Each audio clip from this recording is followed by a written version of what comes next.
29 अक्टूबर 2023 को मशरिक़ वस्ता के मसले पर चीनी हुकूमत के खुसूसी एलची ज़ायजोन ने उर्दन के दारुल हुकूमत ओमान में मशरिक़ वस्ता में अक़वाम मुत्तहिदा की रिलीफ एंड वर्क्स एजेंसी बराए फ़लस्तीनी पनाहगज़ीनों के चीफ कमिश्नर लाज़रीनी से मुलाकात की और फ़लस्तीन इसराइल तनाज़े में मौजूदा सूरत हाल पर तबादला ख्याल किया।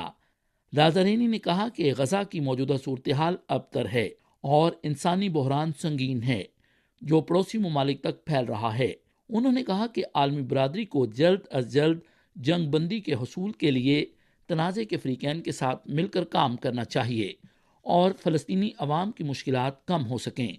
उन्होंने कहा कि मशरिक़ वस्ता में अक़वाम मुत्तहिदा की रिलीफ एंड वर्क्स एजेंसी चीन को एक अहम पार्टनर के तौर पर देखती है। एजेंसी की तवील मुद्दती सियासी हिमायत और माली इमदाद के लिए चीन का शुक्रिया अदा करती है।